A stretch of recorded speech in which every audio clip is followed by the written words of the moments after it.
शायद एक मीटिंग में नसीम साहब कितने लोगों को चेयर करते थे आप? मेरे ख्याल में 40 तक हमारी तादाद थी। 1900 बीडीसी चेयरमैन थे हमारे पास और 14 थे 33, और आज तो ऑनरेबल एमएलए भी हैं।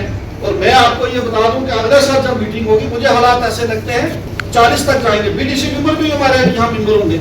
अगर आज हम आपस में छोटी मोटी कशाकश करेंगे तो कल यहाँ संभालना बड़ा मुश्किल हो। 4 रोज कबल जिला के पैक्स बजट की मंजूरी को लेकर चेयरमैन जिला तरक्याती कौंसल राजौरी एडवोकेट चौधरी नसीम लियाकत की क़यादत में जिला पैक्स बजट के लिए एक अजलास डाक बंगलो राजौरी के कॉन्फ्रेंस हॉल में मुनक्कद किया गया। अजलास के दौरान कौंसल के मेंबरान के हमरा मोअज़्ज़ज़ एमएलए भी मौजूद रहे। इस मौका पर चेयरमैन जिला तरक्याती कौंसल राजौरी एडवोकेट चौधरी नसीम लियाकत ने अजलास से खिताब किया। अपने खिताब के दौरान चेयरमैन जिला तरक्याती कौंसल राजौरी एडवोकेट चौधरी नसीम लियाकत ने कहा कि ये हम सब की ज़िम्मेवारी है कि हम तामीर और तरक्की के मंसूबे को अच्छे तरीके से तैयार करें और ताकि इससे आवाम को भरपूर फ़ायदा मिले। उन्होंने कहा कौंसल की हमेशा यही कोशिश रहती है कि उन्हीं कामों को तरजीह दी जाए जिससे आवाम को फ़ायदा मिले ताकि बड़े पैमाने पर तामीर और तरक्की हो सके। इससे कबल जितनी भी कौंसिल के अजलास होते रहे हैं उसमें हमने देखा था कौंसिल में ज़िला तरक्याती कौंसिल के रुकन हों या ब्लॉक डेवलपमेंट कौंसिल के चेयरपर्सन हों वो हिस्सा लेते थे, लेकिन पहली बार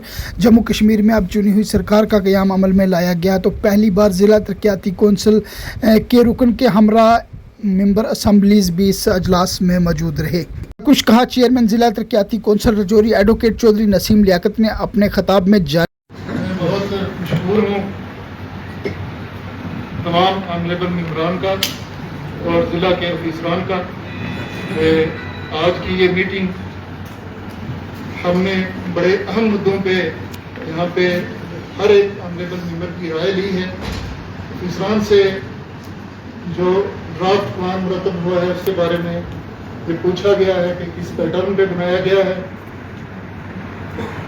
हालांकि कुछ बदमज़गियाँ हुई हैं मगर ये जमहूरियत का एक जमहूरियत में ये भी चलता है। आपकी पार्लियामेंट में आपकी असम्बली में भी यही कुछ देखने को मिलता है। मगर कुछ एक नाज़ेबा अल्फाज अगर किसी के खिलाफ इस्तेमाल हुए हैं तो मैं ज़ाती तौर पे माज़रत करता हूँ तमाम ऑनरेबल मेंबरान से, और ये उम्मीद रखता हूँ कि आइंदा अगर हमारी कोई मीटिंग इकट्ठे हो तो वो एक अच्छे माहौल में होनी चाहिए। और मैंने शुरू में भी यही गुजारिश की थी कि लोगों के कामों को मद्देनज़र रख के उस चीज़ के ऊपर फोकस रख के ये जो अगर हम कोई बदमज़गी करते हैं तो उससे गुरेज करने की गुजारिश में ये गुजारिश ही कर सकता हूँ। इससे ज़्यादा मेरे पास नहीं है कोई हथियार। हमारी कौंसिल में ऑनरेबल मेंबर लेजिस्लेटिव असेंबली उनसे पहले बीडीसी मेंबरान हुआ करते थे। वहाँ भी डीडीसी मेंबर और बीडीसी मेंबरों के बीच में तकरार होती थी। दरअसल अगर एक किसी सेगमेंट को 2 लोग रिप्रेजेंट करेंगे तो ये एक बात है कि फिर उसमें तजाद होना ज़रूरी हो ही जाता है। मगर फिर भी अगर जितना हम कर सकें अपने आप को कंट्रोल को करना चाहिए। मेरी आपसे तमाम मेंबरान के कमेंट्स उनमें जो ज़रूरी बातें थी वो मैंने नोट की। उससे पहले डिपार्टमेंट्स से जब हमने इनपुट्स लिए तो आपके सामने ये अयां हुआ है कि डिपार्टमेंट्स ने जो प्लानिंग की है उसमें कमोबेश मेंबरान को नहीं पूछा गया है। यही आपके सामने एससी साहब ने भी बोला, एजुकेशन ऑफिसर साहब ने भी बोला, एक्सीएम तमाम इरिगेशन हर एक हेड पे हमने बात की। उसी तरीके से एसएसवाई पे बीडीसी पे हर एक हेड पे बात की है। और मैक्सिमम यही नज़र आया है कि डिपार्टमेंट्स ने अपने अफसरान जो थे, किसी का जेई था या जेडीओ से या किसी दूसरे से प्लानिंग ली है। ये मैं समझता हूँ कि डिपार्टमेंट्स की तरफ से गलती हुई है। इन डिपार्टमेंट्स को तमाम ऑनरेबल मेंबर्स को ऑन बोर्ड लेना चाहिए था। हर साल आज 5 साल गुजर गए मैं यही कह रहा हूँ कि डिपार्टमेंट्स के अफसरान कोई छोटे नहीं हो जाएंगे अगर वो मेंबरान को फ़ोन करेंगे। हम कोई प्रोटोकॉल रख के भी अगर किसी छोटे पटवारी को भी फ़ोन करना पड़ता है किसी के काम के लिए तो हम गुरेज नहीं करते उसमें। आप पूछ सकते हैं, आप सब अफसरान को हम दिन में 50 बार फ़ोन करते हैं। मगर मजाल है कि किसी अफसर का एक बार भी किसी मेंबर को फ़ोन आए। तो ये मेरी रिक्वेस्ट है, इस चीज़ को ख़त्म करेंगे। डेमोक्रेसी है, लोगों ने जिन नुमाइंदों को चुन के भेजा है ان کے ساتھ آپ کا تال میل ہونا چاہیے تھا۔ آج 1 مہینے سے آپ یہ پلاننگ کر رہے ہیں، ڈرافٹ پلان بنا رہے ہیں، کتنا ہی اچھا ہوتا کہ اگر آپ ایک ممبر سے ایک بار فون کر کے پوچھ لیتے کہ یہ فنڈنگ ہے آپ کی، اس میں کیا کمنٹس ہیں، تو ضروری پبلک کے بینیفٹ کا کام اگر کوئی بتاتا ہے تو اس کو انکلوڈ کیا جا سکتا ہے۔ بھائی آپ کو لگتا ہے کہ یہ سرم کسی کے گھر کا کام ہے تو اس کو بے شک مت رکھیں، کونسل کے ساتھ ڈسکس کریں، ڈی سی صاحب کے ساتھ ڈسکس کریں، ہمارے سی او کے ساتھ ڈسکس کریں، مگر ایسا ہوتا نہیں ہے، انٹرنلی بیٹھ کے بنا دیا جاتا ہے، پھر کونسل میں لڑائیاں بھی ہوتی ہیں اور وہ پلان پاس نہیں ہو سکتا ہے۔ اسی طریقے سے آپ نے جو یہ پلان مرتب کیے ہیں، اس میں ایک پلان کی حد تک تو جس کو پی آر آئی کا پلان کہتے ہیں جو پنچایتوں میں بنتا ہے، 23 لاکھ روپے کی سیلنگ ہوتی تھی، اس سال وہ سیلنگ کاٹ کے مختلف سیلنگ ہو گئی، 12-13 لاکھ یا 16 لاکھ تک سزا دیا تھا۔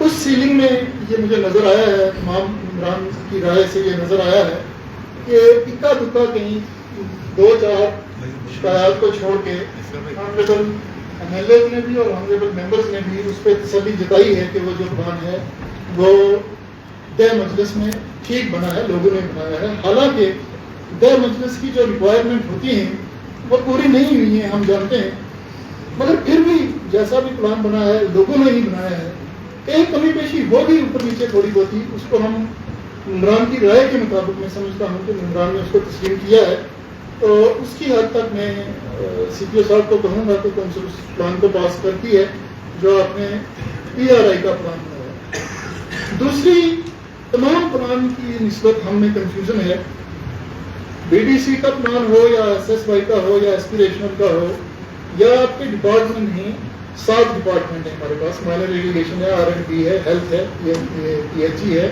ان کو ملا دیں۔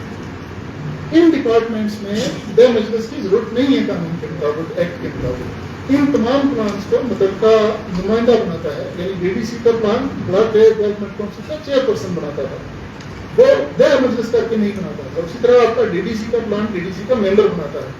سی ٹی کا جو پلان ہے، ایم ایل اے صاحب کی جو سی ٹی ہے وہ ایم ایل اے صاحب خود بناتے ہیں اس کو ذاتی طور پر۔ اور جو آپ کے ڈپارٹمنٹل ہیڈ جو پلان ہیں وہ سارے ڈپارٹمنٹ بناتا ہے in consultation with honourable members, اس کو بھی کونسل بیٹھ کرتی ہے۔ یہ سارے جتنے پلان ہیں اس میں میری رائے یہ ہے، جو میں نے سنا ہے آپ سب کو، جیسے جو میں نے نوٹ کیا ہے وہ میں آپ کو بتا دیتا ہوں، آن ریکارڈ ہے۔ آنریبل ڈی ڈی سی ممبر مشاہرہ صاحب نے ابھی کہا کہ ان کو کسی بھی پلان میں کسی نے کنسلٹ نہیں کیا۔ اس کے بعد اقبال صاحب نے یہ رائے دی ہے کہ ہمیں یہ ڈیسائیڈ کرنا چاہیے کہ پلاننگ کیسے ہوگی اور اس کے مطابق پھر ہمیں پلاننگ کرنی چاہیے۔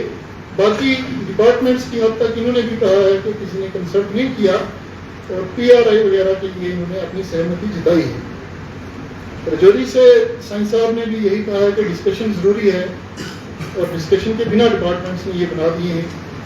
آنریبل ممبر کالا کوٹ نے بھی ڈسکشن کا ہی سجھاؤ دیا ہے، اور موگلا سے آنریبل ممبر نے یہ رائے دی ہے کہ ان سے کنسلٹیشن نہیں ہوئی۔ شہری سے بھی میڈم نے یہی کہا ہے کہ کنسلٹیشن نہیں ہے اور ڈسکشن کرنا ضروری ہے۔ سنت والی سے بھی ڈی ڈی سی ممبر صاحب نے کہا ہے کہ ڈپارٹمنٹس نے ان کو کنسلٹ نہیں کیا ہے، حالانکہ دوسرے پلانس کی حد تک انہوں نے کہا ہے کہ ٹھیک بنے ہیں۔ انہوں نے city and town P M G S Y اور سی ایچ سی کے بارے میں بھی بات کی ہے، اور ڈونگی سے خالد صاحب نے پی آر آئی کو مانا ہے کہ وہ ٹھیک ہوا ہے، اس کے علاوہ تمام پلان کا انہوں نے بھی کہا ہے کہ کسی نے نہیں پوچھا۔ کھنا منڈی سے میر صاحب نے ایک پلانر کے بی ڈی سی پہ کچھ خدشات کیے ہیں ظاہر، باقی کی حد تک وہ کہتے ہیں کہ ٹھیک ہے۔ اور ڈانگری سے بھی ممبر رامیشور صاحب نے اپنی سہمتی دی ہے کہ پلانز جو ہیں وہ پوچھ کے بنائے گئے ہیں سارے۔ آنریبل وائس چیئرپرسن صاحب نے مختلف چیزوں پہ باتیں کی ہیں، جس میں انہوں نے پی آر آئی اور ڈسٹرکٹ آف ایکس کی بھی بات کی ہے، اور بی آر اور منی سیکٹریٹ اور ہائی ویز، ان چیزوں کے اوپر بھی روشنی ڈالی ہے جو کہ بھی بہت ضروری ہیں ایڈریس کرنی۔ اس کے ساتھ ساتھ انہوں نے P M G S Y کی بھی بات کی، اور ڈپارٹمنٹس کی حد تک یہ بتایا ہے کہ ان کام جو ہے وہ نہیں ہوئے، اور ایس ایس وائی کی حد تک بھی یہ بتایا گیا ہے کہ کام پوچھ کر نہیں رکھے گئے۔ ऑनरेबल MLA कालाकोट ने जनरली ये बताया है कि तमाम प्लान ठीक बने हैं, मगर उन्होंने भी एक एक डिपार्टमेंट का नाम लेके बताया है, जैसे PWD हो या इरिगेशन हो या PHE हो, कि इनके काम जो हैं वो कंसल्ट नहीं हुए। इन्होंने ये भी यहाँ डिस्कस किया है कि फंडिंग जो है वो डिवीजन वाइज डिस्ट्रीब्यूट प्रॉपरली नहीं हुई है। इसी तरीके से ऑनरेबल MLA बुद्दल ने भी ये बताया है कि डिस्क्रिमिनेशन हुई है प्लानिंग में, यानी कि जो डिपार्टमेंटल हेड्स हैं वो बुद्दल में फंडिंग कम हुई है और बनिस्बत दूसरी कंस्टिट्यूंसी के। ऑनरेबल MLA थन्ना मंडी ने बाई एंड लार्ज ये कहा है कि उनसे जहाँ जहाँ पूछा गया उन्होंने इनपुट्स दिए हैं, मगर इसके बावजूद अगर काउंसिल ये समझती है कि जो प्लानिंग है उसको रिकंसिडर करना चाहिए तो उनको कोई एतराज़ नहीं है। इला उन्होंने ये कहा है कि उनका जितना शेयर बनता है प्लानिंग में वो उनको ज़रूर मिलना चाहिए।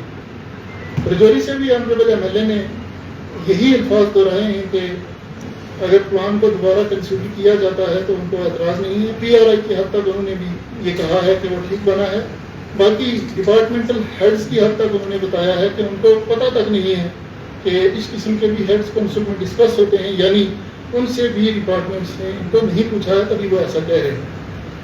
तो मुझे ये लगता है कि हमारे तमाम ऑनरेबल मेंबर्स का जो इनपुट्स है उसके मुताबिक एक PRI को छोड़ के बाकी जितने भी आपके हेड्स हैं उसमें आपने प्लानिंग की है वो बेशक ठीक भी होगी, मैं नहीं कहता हूँ कि वो गलत है, मगर उसमें आपने कंसल्ट नहीं किया है। तो ये बेटर है कि अगर अगले 1-2 दिन में आप इन हेड्स को ऑनरेबल मेंबर्स के साथ कंसल्ट कर लें, एक्सेप्ट PRI। उसमें मैं आपको एक राय दे सकता हूँ अपनी तरफ से कि कानून के मुताबिक डिस्ट्रिक्ट डेवलपमेंट काउंसिल में ऑनरेबल मेंबर्स DDC और ऑनरेबल MLAs मेंबर्स हैं। आपके पास 14 लोग यहाँ पे DDC के मेंबर हैं, 5 ऑनरेबल MLA हैं, 19 लोग हैं आपके पास। तो 19 लोगों में आप ये फंडिंग जो है डिस्ट्रीब्यूट कर सकते हैं, मतलब उसके लिए बहुत ज़रूरी है कि पहले आप फंडिंग को कंस्टिट्यूंसी वाइज या डिवीजन वाइज जैसे फीजेबल हो वैसे आप उसको डिस्ट्रीब्यूट करें। जैसे पहले कहा कि डिवीजन वाइज उसको डिस्ट्रीब्यूट किया जाए, फिर यहाँ से खदशात आए हैं कि डिवीजन वाइज पॉसिबल नहीं है क्योंकि ओवरलैपिंग होती है। तो बेशक उसको आप कंस्टिट्यूंसी वाइज उसको पहले फंडिंग को इक्वली डिस्ट्रीब्यूट करें। किसी एक कंस्टिट्यूंसी को किसी दूसरी कंस्टिट्यूंसी पे कोई बढ़तरी हासिल नहीं है, या किसी एक डिवीजन को किसी दूसरी डिवीजन पे कोई बढ़तरी हासिल नहीं है। आप फंडिंग को इक्वली डिस्ट्रीब्यूट करके हर एक मेंबर से अगर एक बार कंसल्ट कर लेंगे, ये कोई बड़ी मुश्किल बात नहीं है। पिछले 5 साल से हम बनाते आए हैं, इंशाल्लाह यहाँ भी बन जाएगा। हमने किसी प्लान में, मेरे अपने ज़ाती तौर पे मैं कह रहा हूँ, हमने एतराज़ किया नहीं। यहाँ पे ज़्यादा लड़ाई देखी गई है वो SSY की देखी जा रही है, और मेरा SSY में ज़ाती तौर पे मैं एक छोटा मेंबर हूँ, DDC का बुद्दल कंस्टिट्यूंसी का हिस्सा है। वहाँ APDP SSY जैसे यहाँ है वहाँ APDP है, मैंने उसमें भी कोई ज़्यादा काम 1 या 2 नोट करवाए। उसी तरह मैडम ने मोगला से ये APDP में फाल करते हैं या फिर MLA हजरात हैं, तो वहाँ ऑनरेबल MLAs ने जो बनाया हम उसमें भी एतराज़ नहीं कर रहे, मगर आपको SSY में ज़रूर प्रॉब्लम आ रही है जो मुझे देखने में नजर आया, तो उसको आप एक नज़रसानी कर लें। MLAs की तरफ से मुझे ये कोई यहाँ से प्रेसिंग नहीं आई है कि हमने ही बनाना है, और ऑनरेबल DDC मेंबर्स के ये खदशात हैं कि हमसे पूछा नहीं गया। अगर आपके पास कहीं 19 लोग हैं, अगर आपके पास 19 रुपए हैं SSY में, तो 1-1 रुपये का सबका काम रखिए ताकि इसमें कोई झगड़ा पीछे बाकी नहीं रहेगा। ये मेरी आपको पर्सनल राय है। उसमें भी जहां आपको प्रेसिंग डिमांड जनरल पब्लिक की नजर आती है, यहाँ या जहाँ पे DC साहब ने पब्लिक दरबार करके कोई मोस्ट इंपॉर्टेंट काम नोट किए हुए हैं, तो वो भी आप उसमें गुंजाइश रखें, पब्लिक दरबार को भी कंसिडर करें और जो वो काम इंपॉर्टेंट है उसको भी रखें। तो इसके साथ मुझे लगता है कि अगर इस डिस्कशन के बाद 1-2 दिन के बाद आप दोबारा यहाँ पे ये ड्राफ्ट पेश करेंगे तो इंशाल्लाह उसमें कोई प्रॉब्लम नहीं होगी, तो हम उसको पास भी कर सकते हैं। ये इस किस्म के मेरे आपको सुझाव हैं, अगर आप इसको मानते हैं तो